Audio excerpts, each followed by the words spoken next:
हरे कृष्णा। आप सभी का बहुत बहुत स्वागत, वंदन, अभिनंदन। मैं हूं अमित और आप देख रहे हैं ज्ञान संस्कार। आज के ज्ञान संस्कार में हम चर्चा करने वाले हैं एक महान अमृत कथा जो कि भगवान श्री कृष्ण और सुदामा के बीच का है। मुझे विश्वास है कि आपको इन महान अमृत कथा का श्रवण करके बहुत ही आनंद प्राप्त होगा, इसलिए बने रहिए इस वीडियो का अंत तक और श्रवण करते हैं। तो कथा इस प्रकार से प्रारंभ होती है।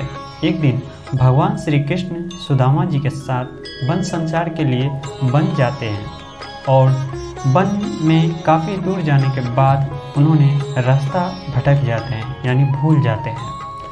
तो रास्ता भटकने के कारण उन्हें काफ़ी दूरी तय करना पड़ता है, जिसके कारण वह थक करके कुछ देर विश्राम के लिए एक पेड़ के नीचे बैठ जाते हैं। तो उन्हें इस प्रकार से थक भी जाते हैं और उन्हें भूख भी लगी होती है बहुत तेज़। तो ऐसा होता है कि उस पेड़ के ऊपर में सिर्फ एक ही फल लगा रहता है, एक फल मात्र। भगवान श्री कृष्ण जी देखते हैं उस फल को और उस फल को तोड़ लेते हैं। तोड़ने के बाद उन्होंने उस फल के 6 टुकड़े में डिवाइड कर देते हैं, यानी 6 टुकड़ा बनाते हैं एक फल का। ठीक है, तो एक फल का 6 टुकड़े बना लेने के बाद में भगवान श्री कृष्ण ने सबसे पहले सुदामा जी को दिए हैं। ऐसा प्रेम, अद्भुत प्रेम भगवान श्री कृष्ण और सुदामा जी के बीच। तो ठीक उसी प्रकार से भगवान श्री कृष्ण जी ने सुदामा जी को उन 6 टुकड़े में से एक टुकड़े दिए खाने के लिए। तो सुदामा जी ने एक टुकड़े फल के खा लिए। उन्होंने खाने के बाद में सुदामा जी दूसरा टुकड़ा भी खा लिए मांग करके, तीसरा भी खा लिए, चौथा भी खा लिए, 5वां भी खा लिए। लगातार एक के बाद एक सुदामा जी 5 टुकड़े खा लिए, 5 टुकड़े फल के। अब 6 टुकड़े तो बना था, 5 टुकड़े तो सुदामा जी ने ही खा लिए। अब एक टुकड़ा बचा। सुदामा जी बोलते हैं मुझे और खाना है। तो भगवान श्री कृष्ण जी कहते हैं कि देखो, ये तो सीमा से बाहर है। मैं तुमसे कितना प्रेम करता हूँ, तुम मुझसे प्रेम करती नहीं। मैं भी तो भूखा हूँ, मुझे भी तो खाने दो। तुमने 5 खा लिया और 6वां भी तुम खा रहे हो, तो तुम सब फल तुम ही खा जाओगे। तुम मुझसे प्रेम नहीं करते, मैं तुमसे कितना प्रेम करता हूँ सुदामा।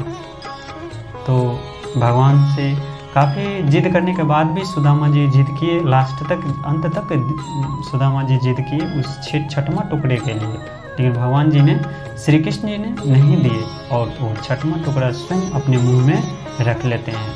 और भगवान श्री कृष्ण जी ने जैसे ही 6वां टुकड़ा को मुंह में रखते हैं वैसे ही तुरंत बाहर फेंक देते हैं उनको, क्योंकि वो फल जो होता है वो अत्यंत कड़वा होता है, बहुत ही कड़वा होता है, जो कि आप खा ही नहीं सकते हैं उसको। भगवान श्री कृष्ण जी ने तुरंत कहते हैं सुदामा, इतना फल कड़वा है फिर भी तुमने 5 टुकड़े खा लिए, कैसे खा लिए तुमने? ये तो खाने योग्य है ही नहीं।